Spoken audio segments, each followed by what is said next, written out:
Deus sempre vai trabalhar na sua identidade.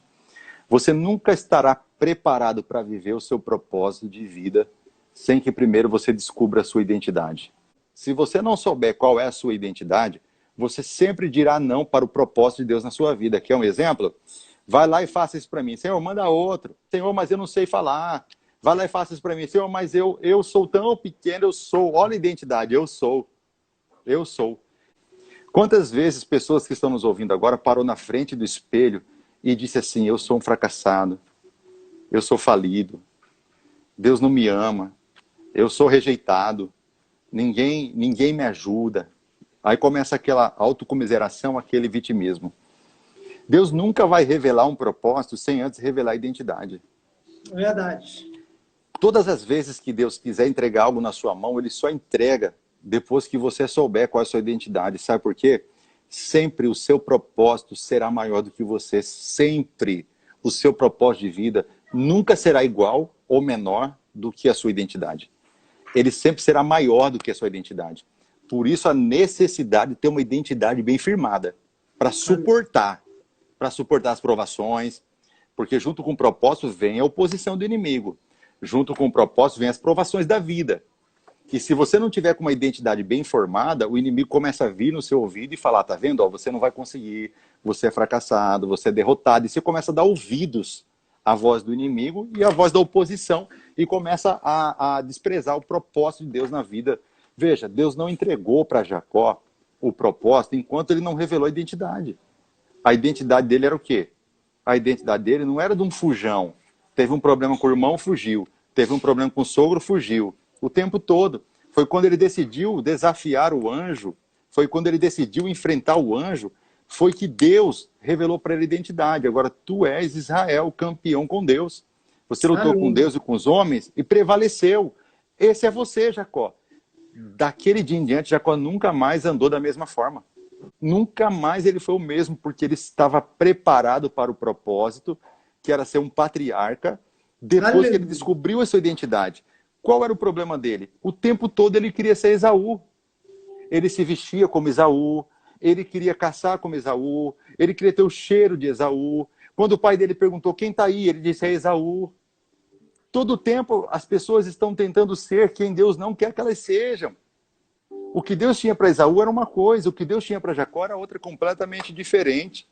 E Jacó estava todo o tempo tentando alcançar a bênção de Esaú, achando que ser Esaú era sinônimo de felicidade, era sinônimo de uma vida abençoada.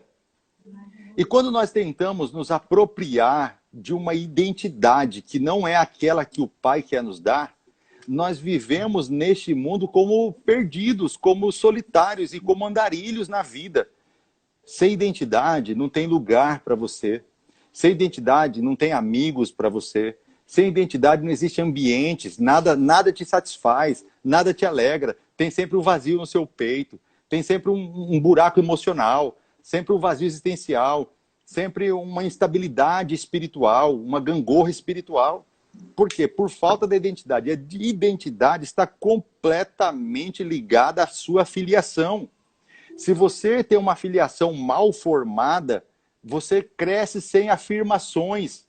E sem afirmações, quem é você? Você não sabe quem é. Então, quando Deus fala com Jeremias, e Jeremias começa a querer negar o pedido, Deus entra no primeiro processo do chamado. Dizer quem era Jeremias. Tu és um escolhido desde o ventre da tua mãe. Eu te escolhi e te elegi para ser profeta entre as nações. Deus começa a revelar a ele qual era a identidade.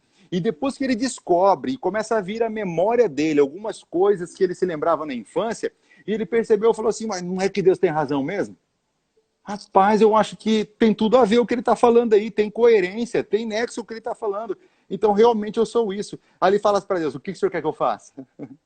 Entendeu? Eu quero que você pregue. E você vai pregar e ninguém vai te ouvir. Ninguém vai se converter.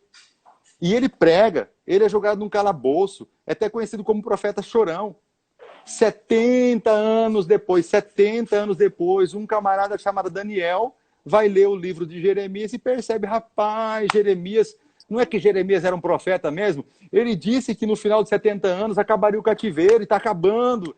Ah, Senhor, nos perdoe porque nós pecamos, eu e a minha geração pecou de não ter ouvido o teu profeta. Agora eu pergunto, naquela época ninguém reconhecia Jeremias como homem de Deus.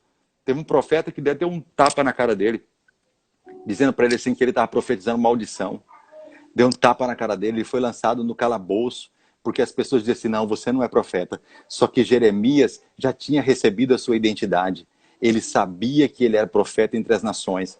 E porque ele sabia disso, ninguém mais, nem mesmo dentro da cadeia, roubaria o propósito da vida dele. Se você não descobrir quem você é em Cristo, que você é filho de Deus em Cristo Jesus, você não estará preparado para o propósito, porque assim como foi com Jeremias, assim como foi com Moisés, eles foram perseguidos, atacados, criticados, mas eles não arredaram o pé do propósito, sabe por quê? Porque eles sabiam quem era.